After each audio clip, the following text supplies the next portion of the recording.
ভগবানকে ভালো না বাসতে পারলে জীবনের সবই বৃথা। তাকে নিজেকে না দিতে পারলে, মনটা ভালোবাসাটা ভগবানকে না দিয়ে অন্যকে দিলে ওটা অভিশাপ হয়ে দেখা দেবে, দিয়েছেও তাই। যারা তাহলে ভগবান শ্রেষ্ঠ হয়েও কেন বলছেন মনমনা ভব মদ ভক্ত মদ যা জীবাং নমস্কার। খুব লক্ষ্য করতে হবে কথাটা। যদি নিদ্রা আসে ভুলে যান, নিদ্রাকে কিছুক্ষণ তাড়িয়ে রাখুন, আগামী দিন ঘুম আসছে, সে ঘুম আর কোনোদিন ভাঙবে না, আজ ঘুমানো যাবে না। ভগবান কেন বলছেন তুমি আমাকে প্রণাম করো, আমাকে নমস্কার করো, আমার স্তুতি করো, আমার বন্দনা করো, আমাকে মালা চন্দন দিয়ে পূজা আরতি করো? কেন বললে ভগবান?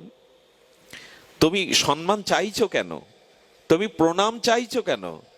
তুমি তোমার যশ খ্যাতি গুণকীর্তন চাইছো কেন অন্যের কাছ থেকে?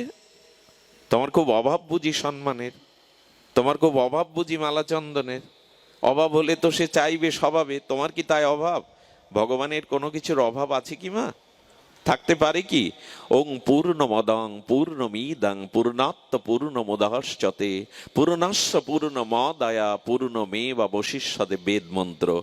বেদে বলেছেন ভগবান পূর্ণ, পূর্ণতম, পূর্ণতর, পূর্ণমিদং, পূর্ণাত্ম, সব পূর্ণ। আচ্ছা, সূর্যকে মাটির প্রদীপে আপনি কি আলো দেবেন?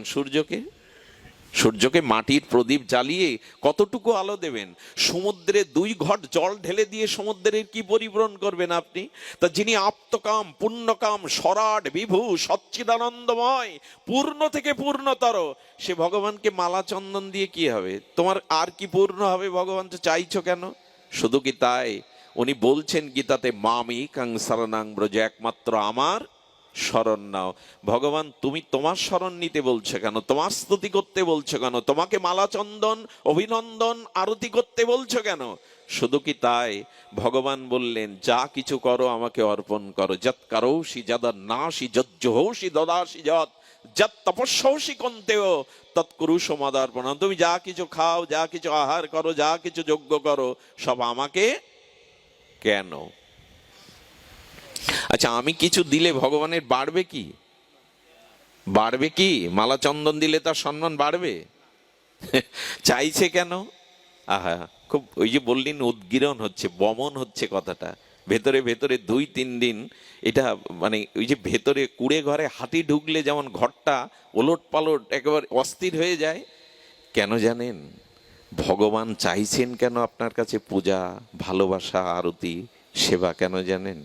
আহা, হৃদয় বিগলিত হয়, কঠিন হৃদয়ও খুব দ্রবীভূত হয়ে যায়। আচ্ছা, দর্পণের সামনে আপনারা সবাই দাঁড়ান। পৃথিবীতে এমন কোনো ব্যক্তি নাই যে আয়নায় মুখ দেখেনি, অন্ধ ব্যতীত।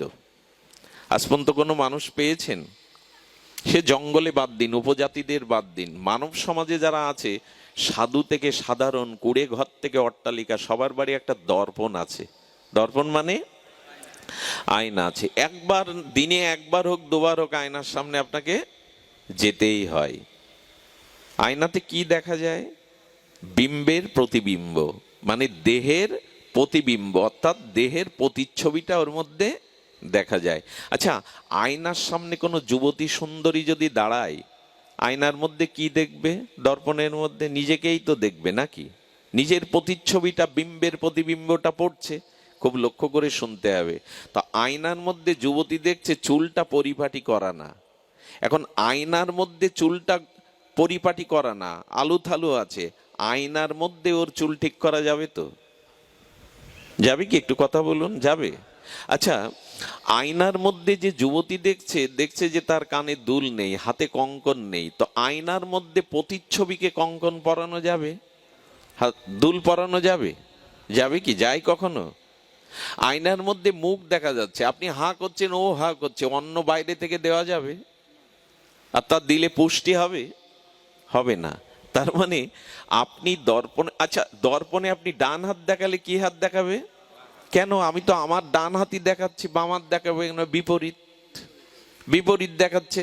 খুব লক্ষণীয় কথা হলো, যদি আয়নার ভেতরে বিম্বের প্রতিবিম্বকে সাজাতে চান, তাহলে আয়নার মধ্যে প্রতিবিম্বকে সাজান না, বিম্ব বাইরে যে আছে তার চুলটা ঠিক করুন। তাহলে কি দেখা যাবে? ওর মধ্যে চুল পরিপাটি হয়ে গেছে। বাইরে যে আছে তাকে কানের দুল পরান, তাহলে ভেতরে কি দেখবেন? ওর কানেও দুল দেখবেন। আচ্ছা, বাইরে যে চন্দনমালা পরেছে, আয়নার ভিতরে কি দেখবেন? সেও চন্দনমালা পরেছে। অর্থাৎ আপনার সৌন্দর্যটাও বিপরীতে ফিরিয়ে দিচ্ছে। আর নিজেকে সাজিয়ে দেখতে গেলে ওর ভেতর থেকেও আনন্দটা, সৌন্দর্যটা আপনাকে ফিরিয়ে দেয়। দেখবেন সেজেগুজে দাঁড়ালে নিজেই আনন্দ পাওয়া যায়, বাহ ভালোই তো মানিয়েছে, আনন্দটা দর্পণ থেকে ফিরে আসে। ভগবান বললেন ওই রকম আমাকে যে ভালোবাসে, আমাকে যে সাজায়, আমার যে স্তুতি করে, বিশ্বাস করো আমি একটাও তা নেই না। আমি ওই ভালোবাসা, ওই অভিনন্দন, ওই সম্মান, ওই স্তুতি যে করে তাকেই ফিরিয়ে দিই, তাকেই সর্বস্ব দিয়ে দিই। আহারে, একটা কথা বলি, জগতে সকলে ভালোবাসা চান। আমি একটা কথা বলি, লিখে নিন হৃদয়ে, ভগবানকে যে প্রণাম করে জগৎ তাকে প্রণাম করে। ভগবানকে যে ভালোবাসে জগৎ তাকে ভালোবাসে। ভগবানের যে স্তুতি করে জগৎ তার স্তুতি করে। 70 বছর বয়সে এসি ভক্তি বেদান্ত প্রভুপাদ 70 বছর বয়সে একরকম বিনা অর্থে আমেরিকায় গিয়েছিলেন এই ভারতবর্ষের ভক্তি বেদান্ত স্বামী। মদ খাওয়া, উচ্ছৃঙ্খল, এক পার্কে বসে 3 ঘন্টা খোল বাজিয়ে কীর্তন করতেন 70 বছর বয়সে। সেই প্রভুপাদ কি নিয়ে গেছিল আমেরিকায়?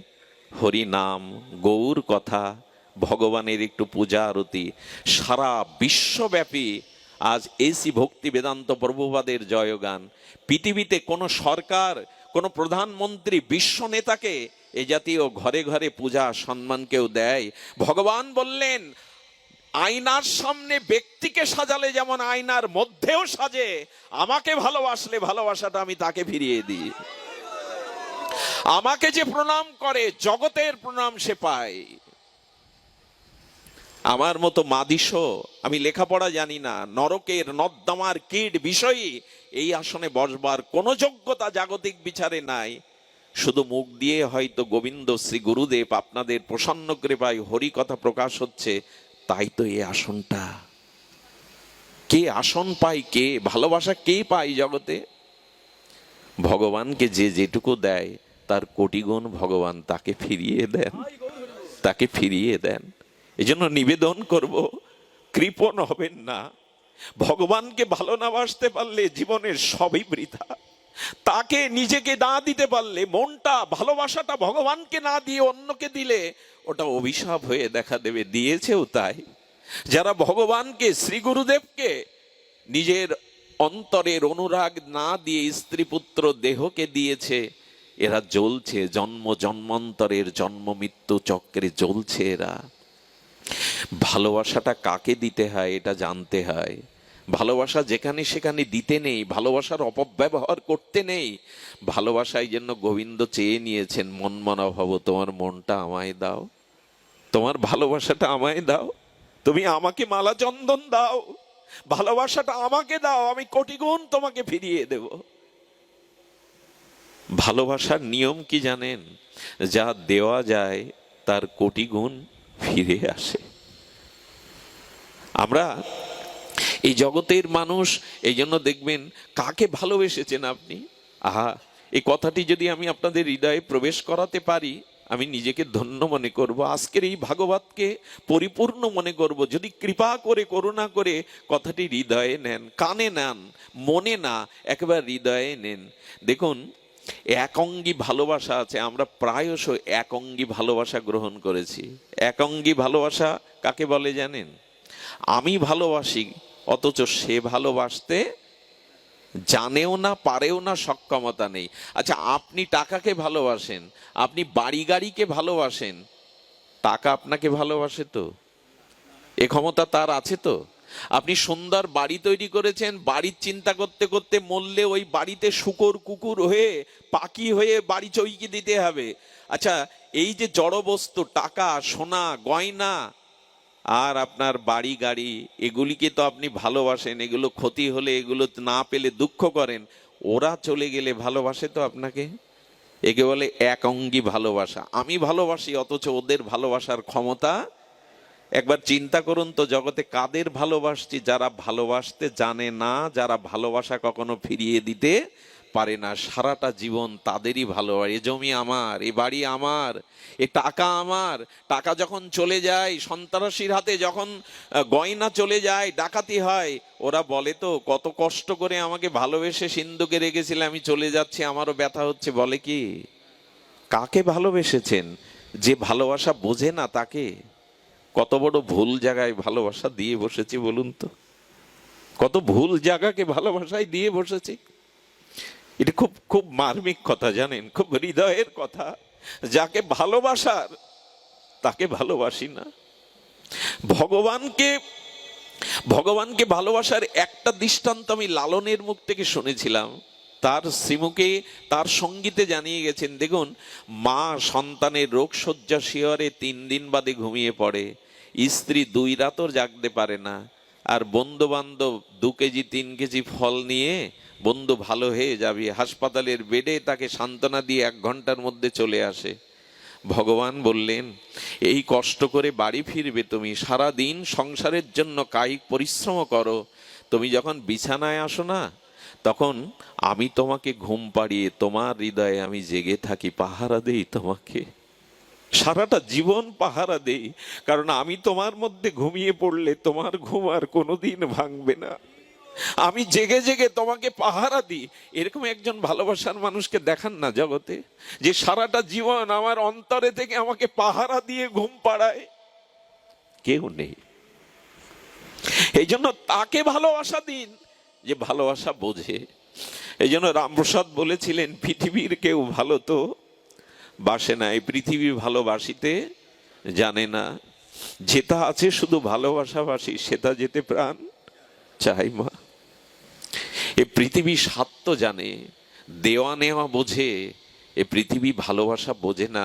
এই জন্য ভালোবাসা কোথায় দিতে। আর দেখুন, ব্যক্তিকে যদি ভালোবাসেন, সেই স্ত্রী হোক, পুত্র হোক, এ জগতের আত্মীয় কুটুম্ব বন্ধু সজ্জন হোক, ব্যক্তি ভালোবাসার মধ্যে কি আছে জানেন? খুব কঠিন সত্য হলেও মেনে নেওয়া ছাড়া উপায় নাই।